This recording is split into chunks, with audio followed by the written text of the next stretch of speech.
Halo, assalamualaikum, selamat datang di channel YouTube aku.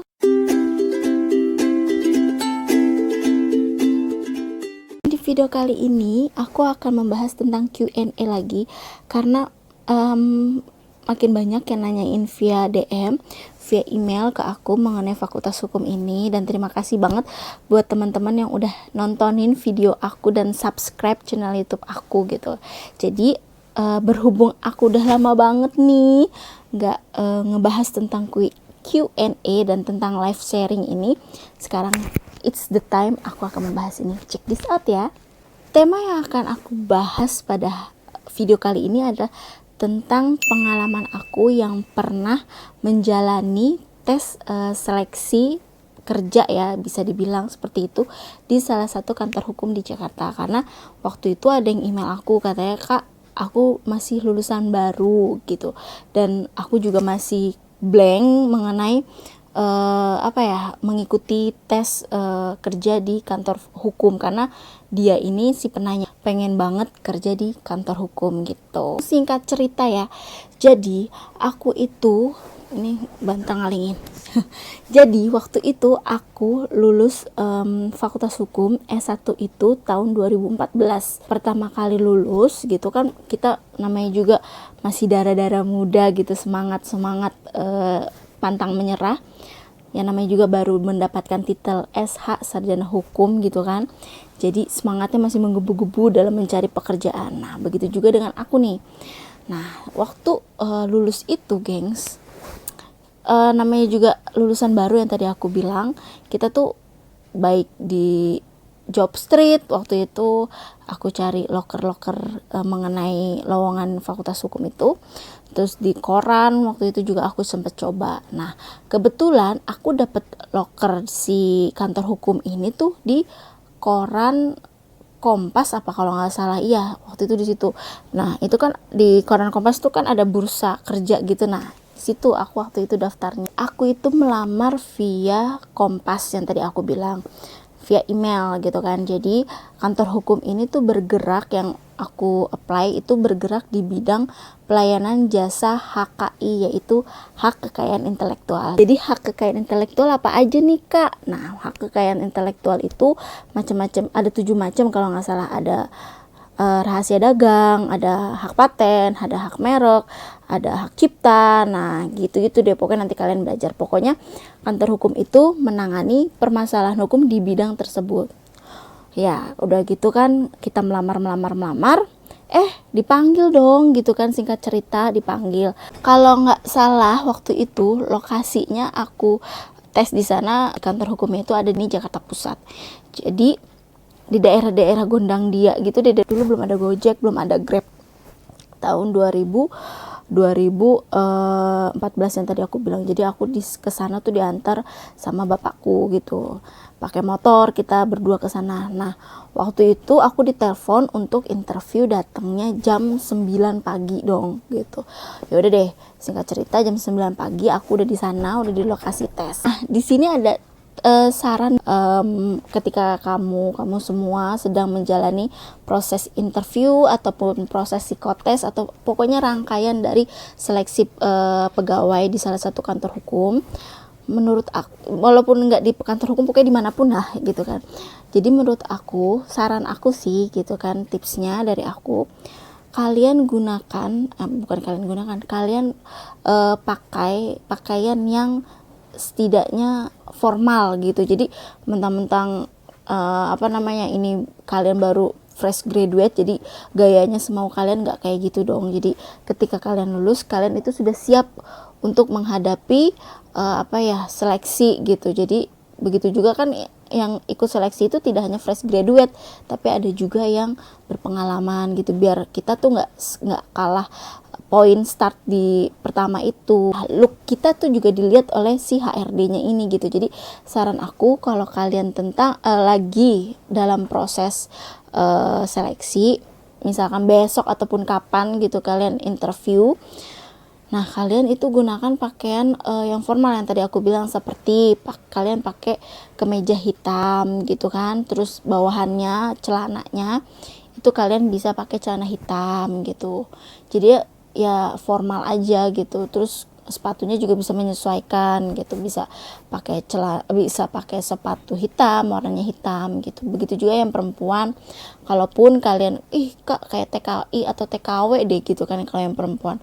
Nah ya kalau kalian nggak mau pakai kerudung warna hitam ataupun putih, ya kalian bisa pakai motif, cuman motifnya itu jangan yang terlalu gonjreng gitu, karena akan menjadi buah bibir dimana kalian akan datang di tempat interview gitu. Karena aku punya pengalaman sendiri gitu kan, ada salah satu peserta lah gitu, ada kandidat lain yang pakainya gonjreng banget gitu kan. Pokoknya aku nggak mau diceritain di sini, pokoknya gonjreng banget lah. Jadi itu jadi bahan pembicaraan sih sama HRD-nya gitu. Jadi daripada kalian startnya udah salah gitu, mendingan aku kasih tahu seperti itu. Jadi motifnya itu jangan terlalu gonjreng kerudungnya gitu. Motif-motifnya ya pastel-pastel, pokoknya yang masuk di pakaian kalian. Nah, kemudian tips aku juga, kalian kalau misalkan interviewnya dimulai itu jam 9 oleh HRD-nya, kalian datangnya jangan jam 9 pas gitu, karena itu juga kan kita disuruh ngisi formulir pendaftaran, formulir kedatangan gitu kan.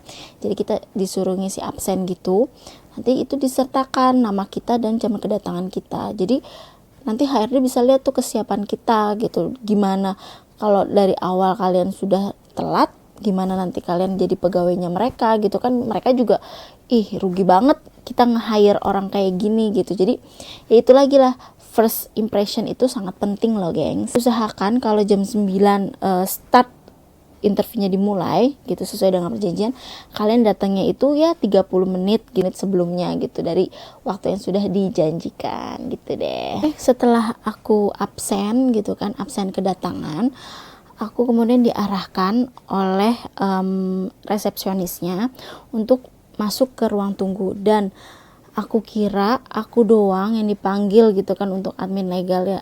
Namanya juga anak baru lulus kemarin, dapat panggilan kerja ya kan, pasti pikirannya gue doang nih. Ternyata tuh enggak gengs. Jadi aku nggak tahu itu, waktu awalnya aku nggak tahu itu mereka dengan posisi yang sama atau enggak, mereka melamar dengan aku. Jadi pas aku datang itu ada dimasukkan ke dalam ruangan tunggu, dan di situ sudah datang 5 orang dong gitu kan, 5 orang. Udah deh. Jadi kan juga ya udahlah, kalau memang rezeki gitu kan, rezeki aku di sana juga ya udah, kalau memang nggak rezeki ya udah gitu. Jadi kita make it simple aja gitu. Ya udah, terus nunggu kita sampai semuanya datang, dan totally semuanya itu ada 10 orang dong gitu, ada 10 orang. Dan surprisingly-nya mereka semua itu di admin legal gitu. Jadi 10 orang itu di admin legal, padahal maksud aku wow banyak banget gitu kan. Nah kemudian kita diarahkan ke ruangan yang lebih lebih luas lagi, karena kan kita mau ujian juga kan, duduk-duduknya itu nggak mungkin dempetan dong gitu kan, pasti agak berjarak. Di tahap ini kita dijelasin gitu kan oleh HRD-nya bahwa kita semua tuh yang datang itu untuk posisi admin legal seperti itu. Dan juga kita dijelaskan prosedural tesnya ini ada beberapa tahap di hari itu gitu. Dan kemudian dijelasin tuh kalau kita akan ada 3 tes pada hari itu juga gitu kan. Yang pertama itu adalah psikotes. Jadi itu hari dimana hari pertama aku langsung psikotes. Itu juga pengalaman aku pertama di psikotes dalam dalam seleksi pekerjaan seperti itu. Nah kedua, setelah kita lolos psikotes pada hari itu, nanti kita akan dilanjutkan ke tes keterampilan. Nah, tes keterampilannya itu dibagi 2. Yang pertama itu kita disuruh translate. Setelah ditranslate, kita akan diuji lagi, yaitu kita akan diuji cara mengetik 10 jari gitu deh. Karena kan kita posisi admin legal ya, otomatis sehari-hari kita dihadapkan dengan komputer gitu kan. Oh ya, yang satu lagi adalah interview gitu. Jadi tes hari itu kan memang seharusnya 3 tahapan itu hari itu harus selesai. Cuma seiring berjalannya waktu pada hari itu mau ada acara atau apa gitu kan, HRD-nya yang buat interview ini, jadi itu ditunda gitu. Jadi hari itu cuma ada 2 tes aja, yaitu psikotes sama keterampilan. Tes psikotes yang aku ikuti itu ialah tes Kraepelin gitu. Jadi tes Kraepelin tuh kayak lembar koran gitu. Jadi kalian akan disuguhkan kertas koran segini deh. Iya, pokoknya selembar koran, seukurannya kayak kita lagi baca koran gitu. Nah, itu tuh isinya itu angka semua. Jadi seisi kertas itu ada angka semua. Tapi angkanya sih angka normal gitu, nggak ada minusnya, nggak ada apa. Pokoknya angka positif semua, dari angka 0 ada sampai angka berapa ya waktu itu, aku pokoknya banyak deh, pokoknya sampai angka 9 apa angka pokoknya nggak tahu deh, pokoknya itu deretan angka gitu deh, banyak. Pokoknya kalian itu mesti banyak latihan. Pokoknya cari aja di Google, itu banyak tentang tes Kraepelin itu, tips jitu-nya, trik jitu-nya untuk mengerjakan tes Kraepelin itu seperti apa. Kalian coba search ya. Tujuan dari tes Kraepelin ini adalah untuk menguji kita seberapa tahan mentalkah gitu kita dalam menghadapi pekerjaan yang didesak oleh waktu atau deadline gitu. Kita bisa nggak menghandle masalah itu gitu. Jadi pikiran kita tetap fokus, tenang. Jadi dengan adanya pekerjaan yang menumpuk itu, kita jadi istilahnya jadi ceroboh atau jadi tergesa-gesa gitu, jadi nilai di sana gitu. Tujuannya dari tes Kraepelin seperti itu. Nah, kemudian nanti cara kerja tes Kraepelin juga kalian coba search nanti di Google. Aku biar singkat aja di video ini. Nah, kemudian setelah tes Kraepelin selesai gitu kan, kita akan dilanjutkan masih tes yang sama, yaitu psikotes. Aku dihadapkan lagi dengan tes menggambar. Dan aku baru tahu juga pada saat itu ya, tes menggambar ini masuk ke dalam bagian dari psikotes ini gitu. Jadi ini info juga buat kalian. Jadi menggambarnya bukan menggambar kayak anak SD, menggambar gunung, terus di tengah-tengahnya ada matahari gitu kan, terus ada perumahan petani gitu, ada rumah petani, terus ada jalannya yang melingkar-lingkar. Itu nggak kayak gitu, gengs. Jadi kita di situ tuh ada perintahnya, kita harus menggambar seperti apa gitu. Dan pada saat itu aku diminta untuk menggambar sosok manusia utuh. Ada kepalanya, ada tangannya, ada badannya, pakai baju dong pasti. Dan itu manusia sedang melakukan sebuah aktivitas.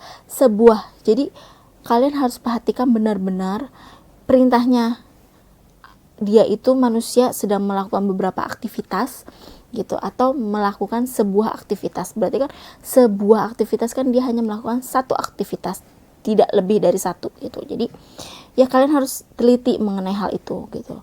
Ya udah, jadi yang namanya juga manusia secara utuh ya kan, berarti pikiran aku ya manusia. Aku waktu itu bikinnya perempuan. Manusianya ya ada kepala, ada mata, ada hidung, ada mulut gitu kan. Pakai baju, pakai kerudung, karena aku pakai kerudung.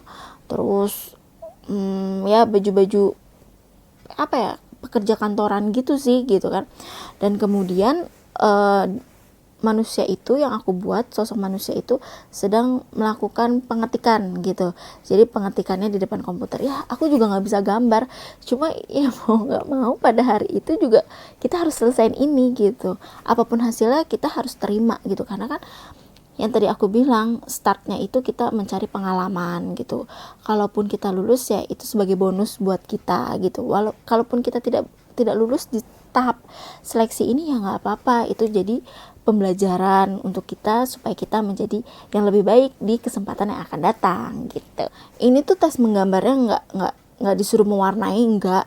Jadi kalian hanya disuruh tes menggambar aja gitu. Jadi kalian jangan sok-sok mengarsir gitu, nggak usah, karena itu akan menghilangkan poin kalian. Jadi kalian cukup fokus sama perintahnya aja gitu. Setelah selesai dengan psikotes dan tes psikotes yang tadi tes Kraepelin dan tes menggambar itu, kita semua dihadapkan gitu sama tes keterampilan. Nah, tes keterampilan ini juga apa ya namanya ya, cukup tricky juga sih gitu kan.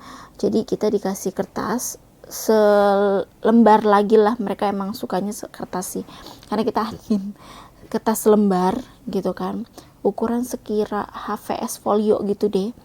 Nah itu tuh ada draft agreement. Jadi agreement itu kayak perjanjian gitulah. Jadi kalian harus pelajari lagi gitu kan, kalian coba searching contoh agreement perjanjian dalam bahasa Inggris gitu. Jadi terdiri dari artikel gitu deh, pokoknya ada artikel 15 itu pasal 15 gitu kan, artikel 14 gitu pasal 14, pokoknya gitu-gitu deh. Karena kan kita dulu waktu kuliah itu kita belajar bahasa Inggris hukum. Jadi kalian juga udah sedikit lah, kalaupun kalian bahasa Inggris hukumnya bagus, pasti sudah sangat familiar dengan bahasa-bahasa di perjanjian dalam bahasa Inggris itu gitu. Jadi kalian berguna banget deh bahasa Inggris hukum di dunia pekerjaan ini gitu. Jadi ya udah, kita disuruh translate-nya juga pakai manual, kita nulis biasa gitu. Jadi kita dikasih kertas lembar kosong dan soalnya kita benar-benar ketiplek tata cara urutan tulisannya gimana gitu loh. Jadi ya kayak kita translate secara manual aja gitu loh. Itu diberikan waktu, gengs. Jadi dalam waktu sejam kalau nggak salah, sejam itu kita disuruh menyelesaikan pekerjaan itu, yaitu translate agreement-nya dari bahasa Inggris ke bahasa Indonesia gitu deh. Dan juga alat tulis kita harus prepare juga, jangan mentang-mentang pastilah disediakan oleh mereka karena kan mereka yang ngundang kita. Ya pikiran kalian yang seperti itu sih nggak salah juga, tapi apa salahnya juga kita mempersiapkan lebih matang lagi seperti alat tulis kita gitu ya. Akhirnya selesai juga tahapan seleksi pada hari itu. Jadi kita semua 10 orang itu diminta untuk menunggu lagi kabar selanjutnya 7 hari sama HRD-nya. Dan apabila kita dikabari untuk tes selanjutnya, yaitu adalah interview dengan HRD dan user. User itu siapa sih Kak? User itu atasan di jabatan kita gitu. Kayak misalkan kita jabatannya staff, berarti di atas kita ada supervisornya gitu, baru manajer, seperti itu.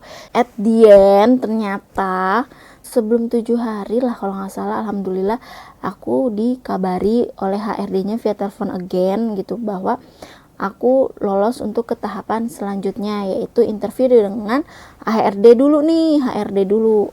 Aku juga nggak ngerti kenapa nggak sekaligus gitu ya, mungkin karena banyak orangnya itu tadi kali ya, 10 orang itu atau gimana deh, aku nggak ngerti.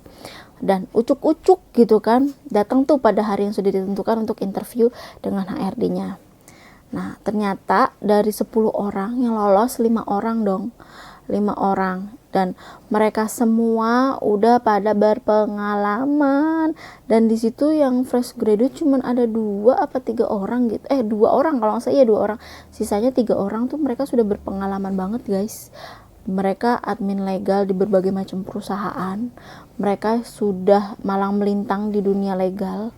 Dan sedangkan aku seonggok daging, seonggok manusia yang baru jebol, yang baru lahir gitu kan dari fakultas hukum, tapi kita nggak perlu sedih gitu kan ya, namanya juga dunia persaingan kerja gitu kan, pasti akan menemui hal-hal seperti itu.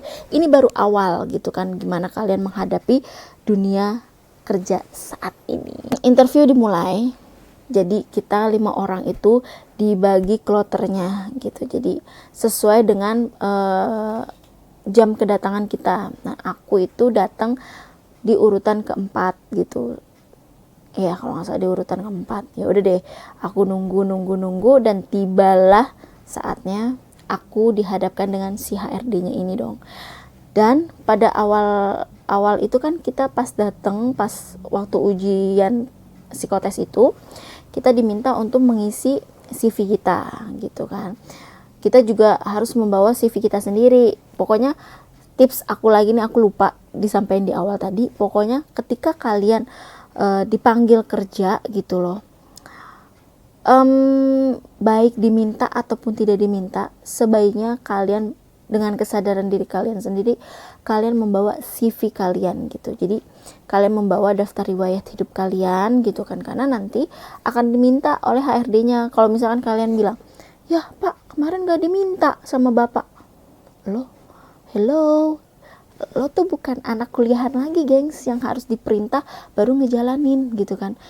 Ini tuh dunia kerja, jadi harus dengan inisiatif kita sendiri.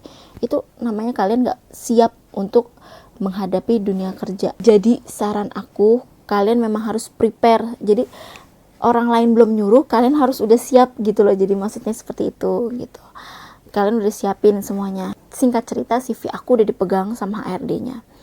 Ya udah deh, kita ditanya-tanya gitu kan berdasarkan formulir CV kita, dan juga CV yang sudah kita buat di matchingin lagi sama HRD-nya gitu. Ya udah ditanya-tanyain, pertanyaannya sih standar ya gitu sama HRD-nya itu mengenai perkuliahan, skripsi kalian tentang apa, sekitaran itu aja tanyanya. Kalau mau lebih lanjut, lebih dalam itu kan mengenai job desk-nya itu kan nanti sama usernya gitu. Nah kalau HRD ini ya waktu itu aku dapetnya gitu. Jadi apa mungkin dia udah kecapean gitu kan nge-interview 3 orang sebelumnya gitu kan. Jadi ya udah gitu aja, maksudnya nggak ada pertanyaan yang ada pertanyaannya mengenai undang-undang ketenagakerjaan gitu. Jadi menurut kalian yang fakultas hukum ini, yang udah jadi sarjana hukum, apa sih pandangan kalian gitu mengenai apa sih pandangan kamu nih gitu kan ke aku mengenai undang-undang ketenagakerjaan gitu sih, mengenai undang-undang ketenagakerjaan, mengenai seputar pengurusan perusahaan, dia mengenai pribadi kita, pokoknya mengenai biodata kita deh ditanyain sama HRD-nya. Nah kalau udah selesai dari situ, nggak langsung dong masuk ke tahapan selanjutnya, yaitu interview sama usernya gitu.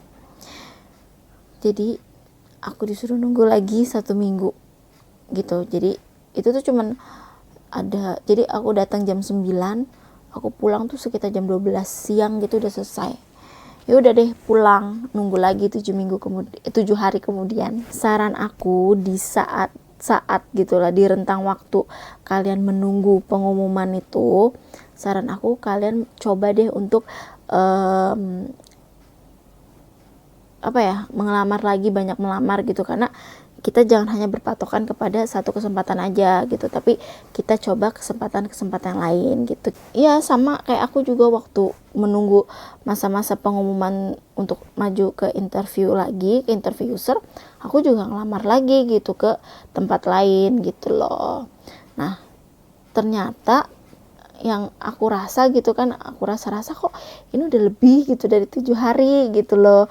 Jadi ya kalau memang sudah lebih rentang waktunya dari 7 hari nggak ada telepon ataupun nggak ada kabar via SMS, ya berarti memang kita tidak maju ke tahapan selanjutnya. Aku juga nggak ngerti ya kenapa gitu kan, padahal menurut kita gitu, menurut diri sendiri, perasaan gue bisa deh ngejawab semua pertanyaan dari HRD-nya, tapi kenapa ya? Nah, berarti ada yang lebih baik dari kalian gitu. Jadi kalian jangan menganggap diri kalian nggak berguna lah gitu kan, payah banget sih gue gitu, nggak kayak gitu.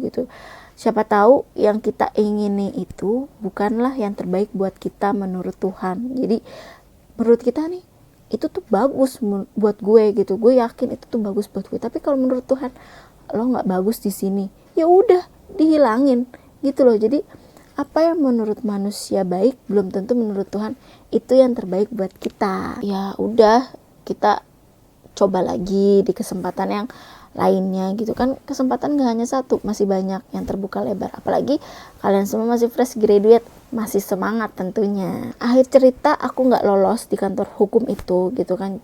Ya kecewa pasti ada gitu kan, yang namanya juga pemula gitu kan, langsung dikecewain gitu kan, pasti kecewa ya. Cuman ya itulah pembelajaran hidup ya gitu. Kalian tetap semangat kuliahnya, Dan buat para fresh graduate di luar sana, tetap semangat juga dalam mencari pekerjaan, apalagi di masa pandemi seperti ini ya gengs gitu. Jadi kalian tetap ikhtiar, kalian tetap berdoa, tetap tawakal kepada Tuhan yang Maha Esa gitu ya. Tetap semangat lah pokoknya dalam menjalani hidup ini. Oke, sekian videonya, kurang lebihnya aku mohon maaf. Jangan lupa untuk di like dan di share video ini kalau kalian suka, dan jangan lupa juga untuk di subscribe ya, karena subscribe itu gratis gengs. Kalau yang gak suka jangan lihat videonya, di skip aja. Oke, wassalamualaikum warahmatullahi wabarakatuh, dadah.